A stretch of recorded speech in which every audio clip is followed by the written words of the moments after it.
Okay. I'd like to welcome everybody to the October 21st, 2020 Little Miami Joint Fire and Rescue District's Board of Trustees meeting. Could we have a roll of our call trustees, please? Yes. Mr. Hudson, Here. Mr. Lamar, Here.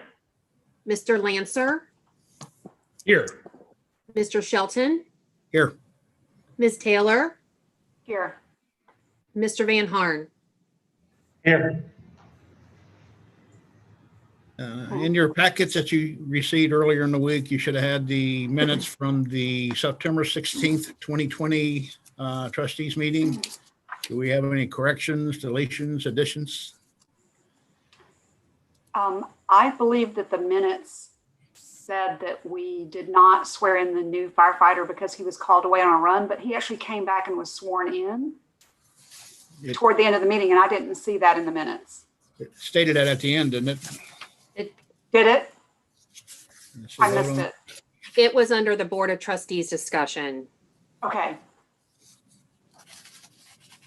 Yeah, it does say that we swore him in. We didn't swear him in. Okay. I was reading to the end of the beginning section, so Yeah. thank you. Okay, at this time, I need a motion to approve the minutes from our September 16th trustees meeting. Motion. Have a second? Okay. All I'm in sorry, favor? Who seconded that? I'm sorry. Roger, thank you. Okay, we had a first and second. All in favor signify by saying aye. Aye. Aye. Aye. Any opposed, same sign. Minutes from the September 16th, 2020 Board of Trustees meeting have been approved. Do we have any communications? There are none this month, no. Okay. This time we have a special guest for a special presentation, and I will turn this over to Roger Van Harn, trustee. Mr. Van Harn, would you like to make your introduce your special guest? Yes, we have a resident here in Gulf Manor. It happens to be my daughter, who did an event to benefit the fire department, and I'll let her tell you all about it and make a presentation. My name is Haven Van Harn. In September 2019, the mayor announced to me and my village that September 29th would be Haven Van Harn Day. I said I wanted to be a day of community, respecting others' property, fun, volunteering, and helping others. To celebrate, I did another cookie sale with the help of my dad. With the help of all of our neighbors, we had about 40 orders to deliver and got other donations. So here is a check for $551.47. I like that one person added 47 cents because this is 7. All I ask the fire department is you use the money for your comfort needs to make the firehouse more homey. Thank you for helping our community. Haven, we appreciate everything that you've done, and from the bottom of our hearts, we thank you, and I'm sure we can use that money. Congratulations. Yay. Thank you. Thank you. Good job, Haley. Good job. I'm going to exit the meeting. It'll take me about 2 minutes to get home. I'll be back. Okay. All right. Thank you. Thank you. Take care, all. That was a future mayors of America candidate. Great. So at this time, we need the clerk's report. Yes, in your board packets this month was a September financial reports and check register. For September, all the receipts from Hamilton County levies have now been received for the year. You'll see on the report that it's just a little bit over what was budgeted. So 1 to 2% over what was budgeted. So that's good. So we were good on the budget for that.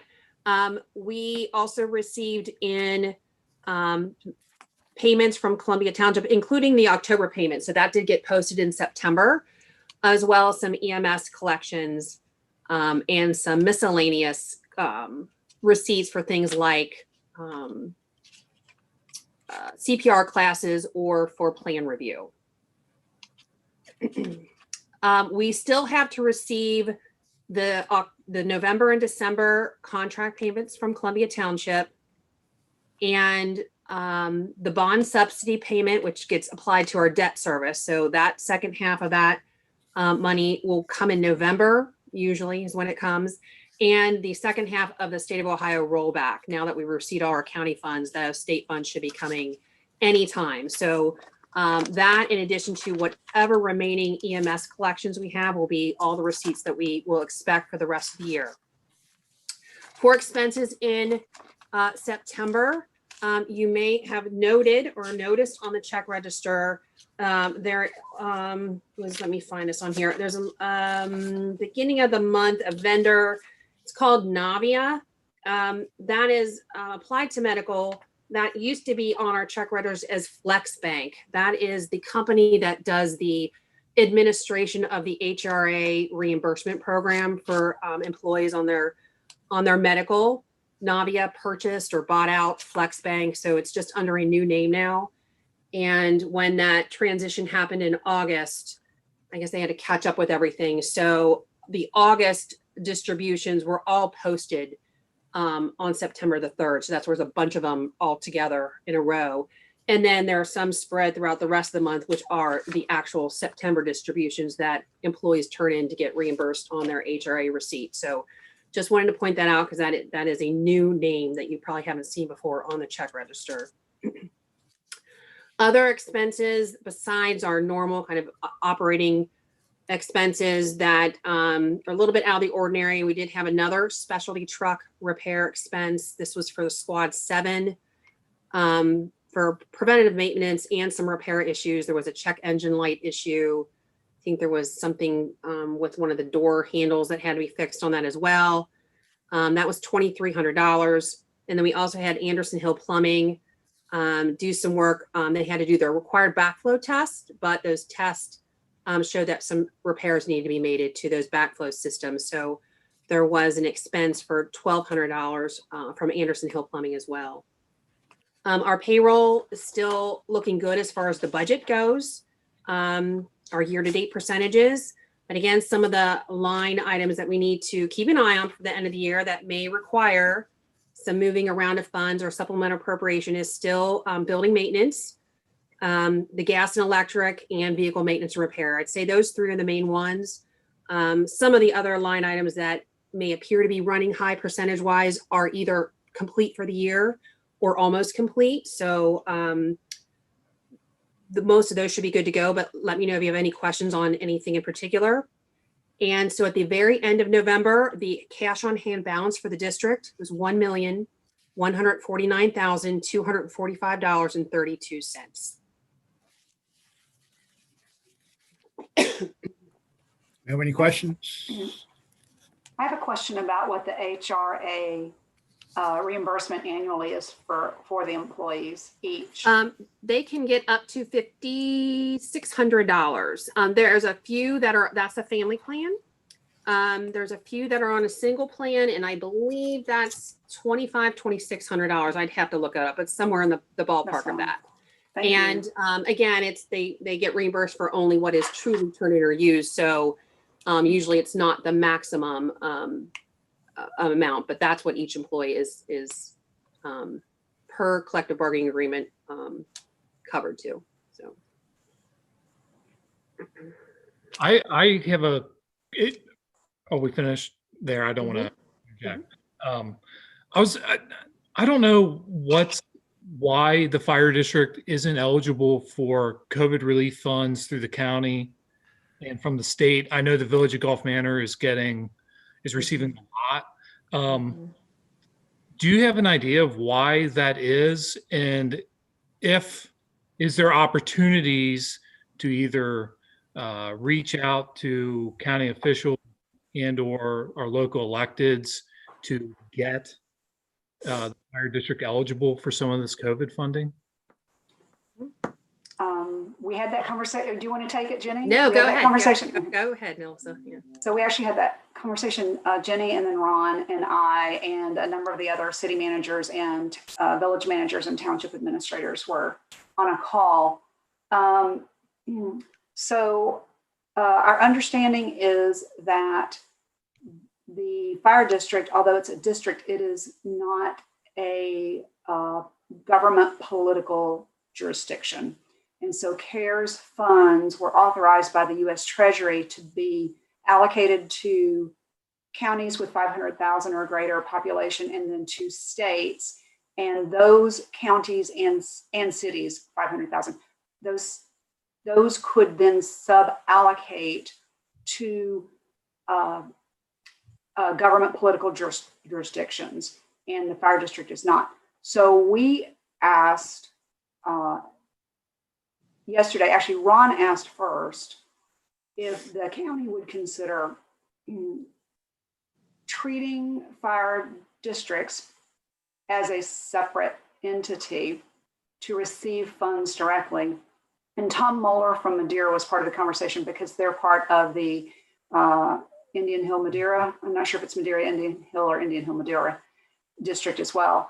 And the response was no, because it would treat differently communities who have fire and or police services through districts, and those that have a direct fire department or a direct police department. So extra consideration would be given to communities such as ours that are in districts. And so they will not do that over the communities that have direct fire and police services. So we then asked, if each of the members of the Little Miami Fire District would be able to, depending on our CARES allocations, provide some of that funding to our fire district. And the question was, if the intent is that we want to do it and our elected officials agree, what's the mechanism? And so they are discussing with the county budget director whether, because we are members of the fire district, we have an allocation for our share of expenses for the district and revenue for the district. Would they then be able to use that formula for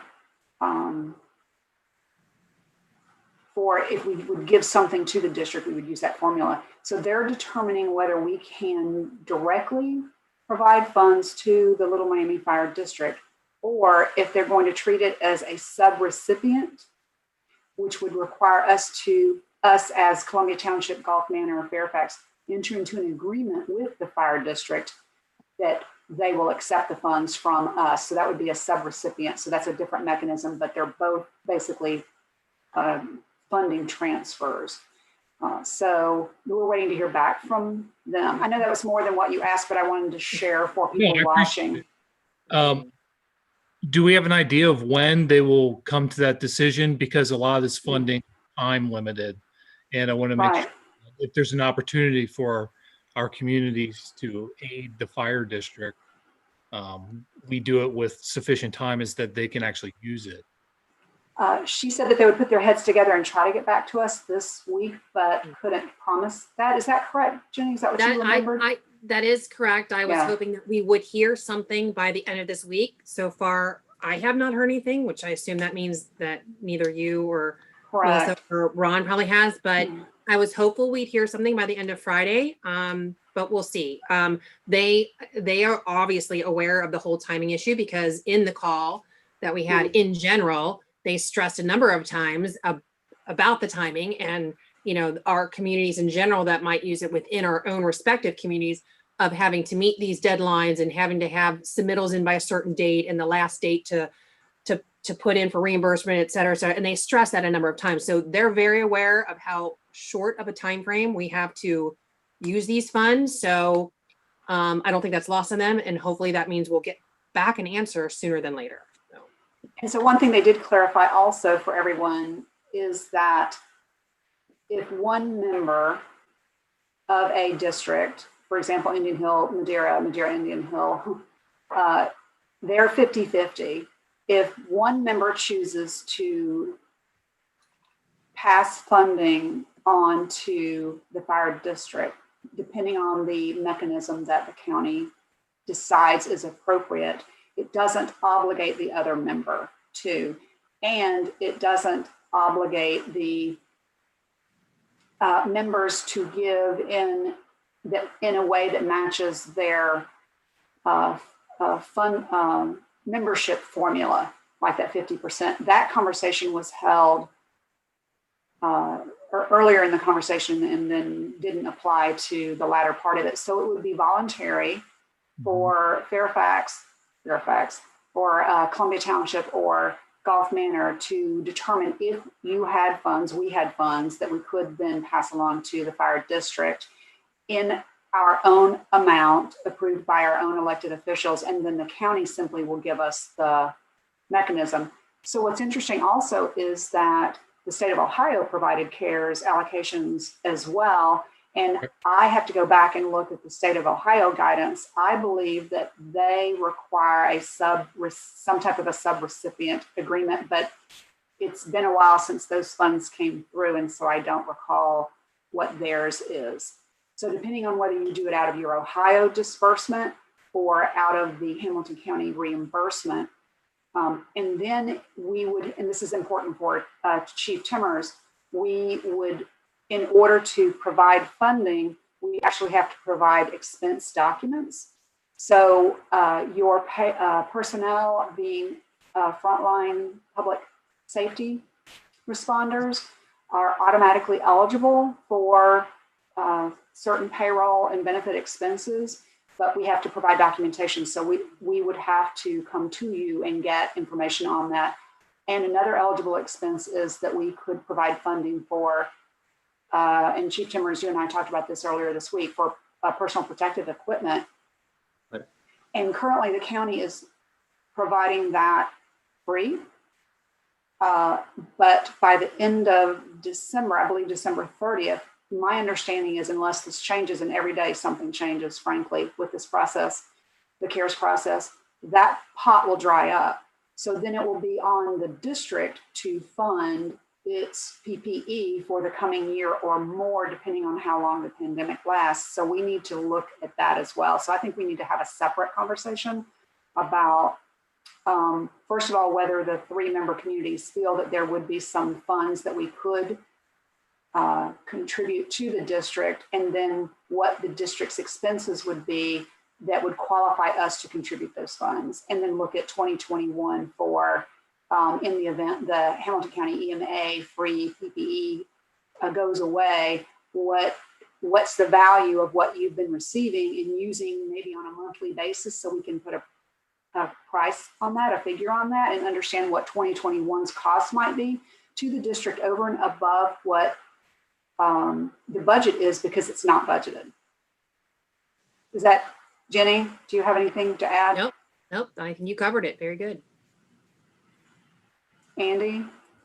No, that's, I think, helpful information. It helps me understand where we're at in the process. I think it would be valuable, and I think you touched on it, is if Chief Timmers and whomever starts thinking about what are those items, because we are potentially on such a tight schedule, what are those items that that the fire department, the fire district needs, and start planning for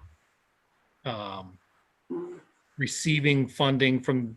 I know the Village of Gulf Manor is extremely interested in, if wherever possible, helping out the fire district.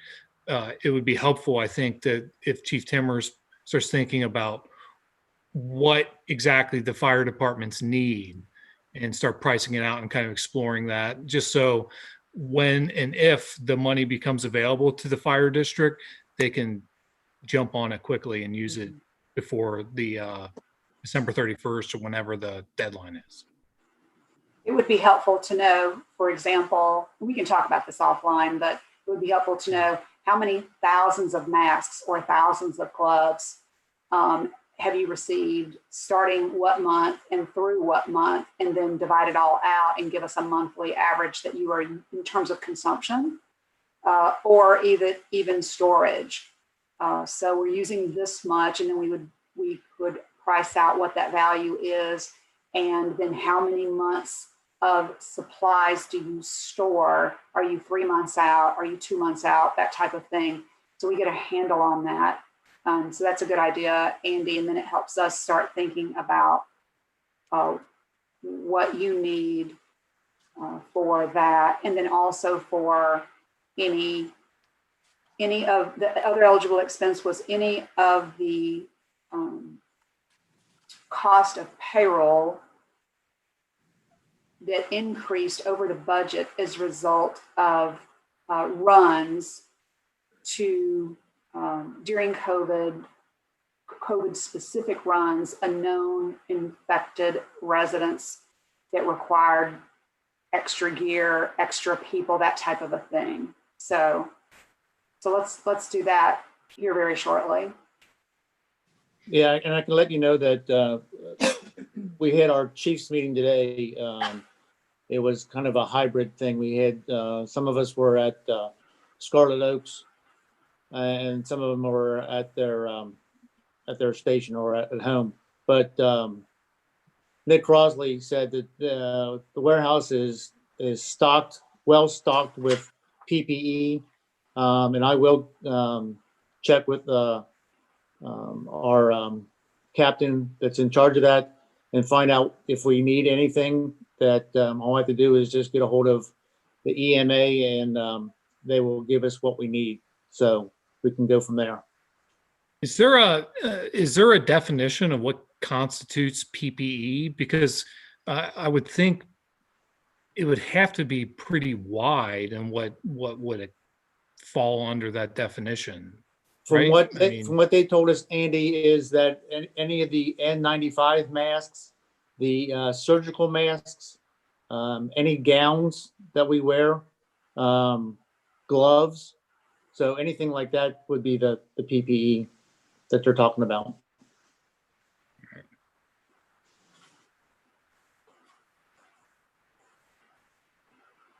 Okay. Any other questions? I do have just one more thing to add to the clerk's report. In your packets, this is new, and you should now see this every month. There is what's called a house fund report. Mm-hmm. This is now being put in there at the suggestion of the state auditors who are auditing us now. So as some board members may know, and some others may not, every single employee has a deduction that comes out of their paycheck every pay period that goes towards this house fund. All full-timers, it's a flat $5. And for all part-timers, I believe it's 5 cents for every hour worked per pay period. And then it's managed and overseen by, I believe it's currently Captain Rackley.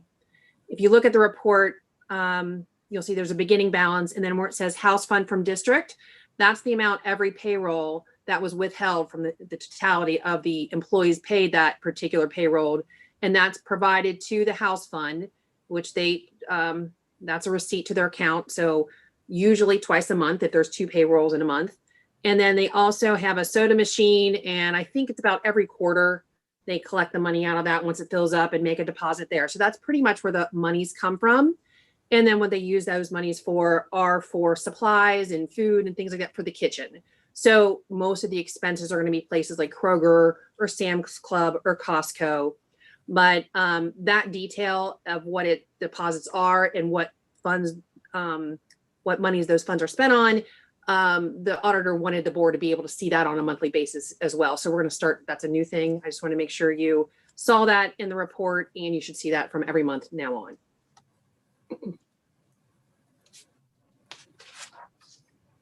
Do we have any questions for Mrs. Kaminer? Okay. You said that was $5 per person per pay period? For full timers, it's Okay. a flat $5, but that for part timers, it's 5 cents per hour.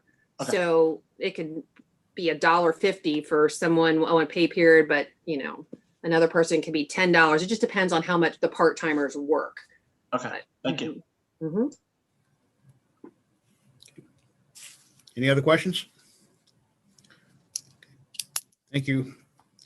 On to old business.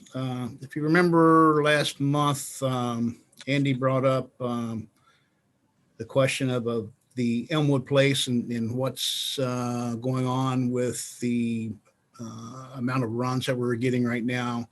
I told him that I would get with Chief Timbers, and we did go over and talk to Andy, and Chief Timbers gave a reply to it. But at this time, I'll have Chief Timbers come on and explain to you, the rest of the board, about the Elmwood situation. Okay. I did have a short meeting with Chief Young from St. Bernard, asking him, because we had heard rumors that they were going to try to get into some type of agreement with Elmwood. And from what he told me was that they are supposed to be having a meeting tonight about this situation. So, but I have instructed our crews that if we are down to 3, especially at the 47s, that if we are called into Elmwood to advise the dispatchers that we are not available, because we can't subsidize their fire department to make runs in their jurisdiction. So that's where we stand at right now. Hopefully I will hear something tomorrow from Brian, and I can report next month or send something out as an email. Since you've talked to Brian, has the runs gone down any, or? Yes. Knock on wood. They have. Is St. Bernard still assisting in that, or do you know? Yes, they are. Anybody have any questions for the chief? Okay, thank you, Chief. Okay. We have no new business, no ordinances, no resolutions. On to fire chief's report. Okay. Chief Members. So, a little bit of good news. We have 2 new paramedics,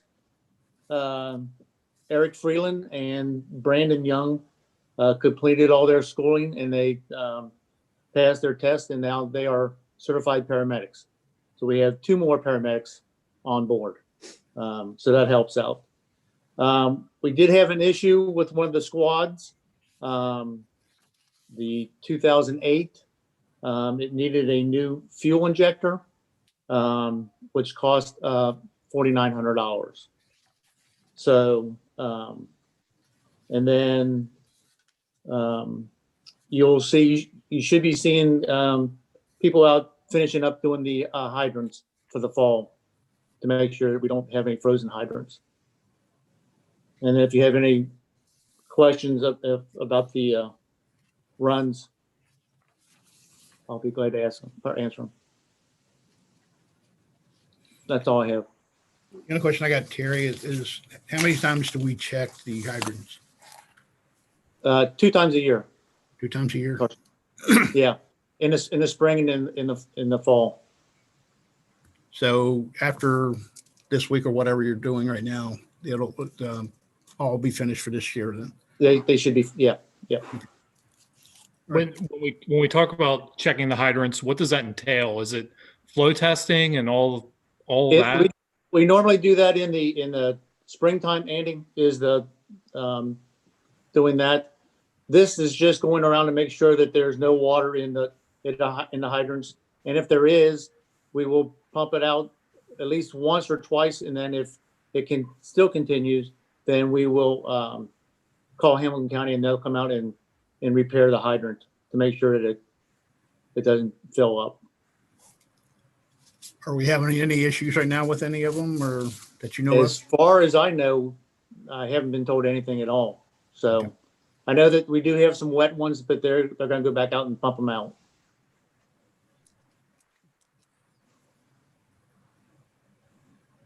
Mayor Shelton. Oh, go ahead. I was going to ask about the colors. So I know in Gulf Manor, they're all green, which I think in speaking to the firefighters, when they respond at night in Gulf Manor, they're difficult to locate. Are they green elsewhere in the district, or is that something unique to Gulf Manor? I think it must be a Gulf Manor thing, Andy. I mean, I know that in the village of Fairfax, they're all yellow.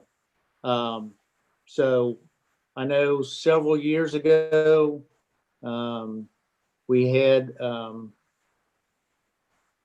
Chief Ramsey's son was paid, I forget how much, to go around and paint all the hydrants in the district. So I don't know if there's something that we can, some way of. I mean, have you heard that as some of the- well? Have you maybe heard? some community, maybe something, community wise, but Yeah, I'm curious. Have you heard any discussion from firefighters and out of Station 47 about that?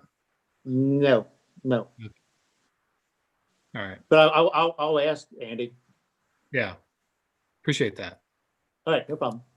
Terry, didn't we put reflection tape on some of the hydrants so they could see them at nighttime, especially here in the village? Yeah, I thought that we did that over at Gulf Manor too. So let me check and see. Okay.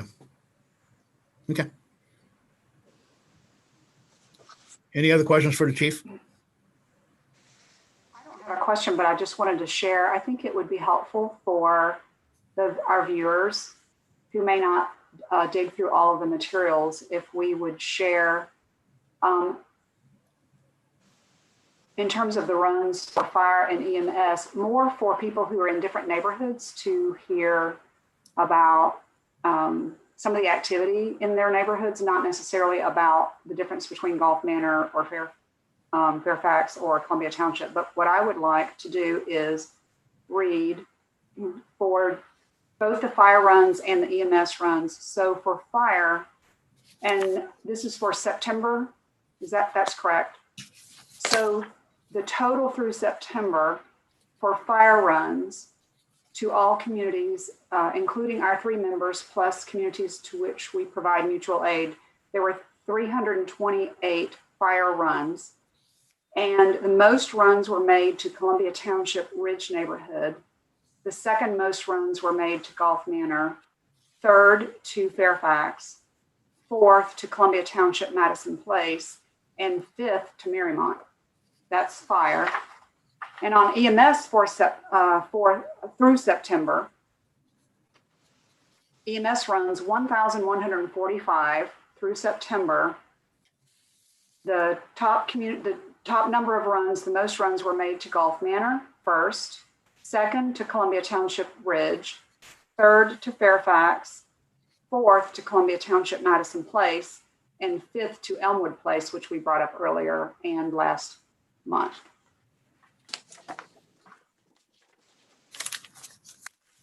That is probably good information for anybody that's on and listening and what districts they live in. So thank you, Melissa. Terry, is that something that you can do on your reports from here on? Sure. out? Yep. Okay. Yep, I can take care of it. Great.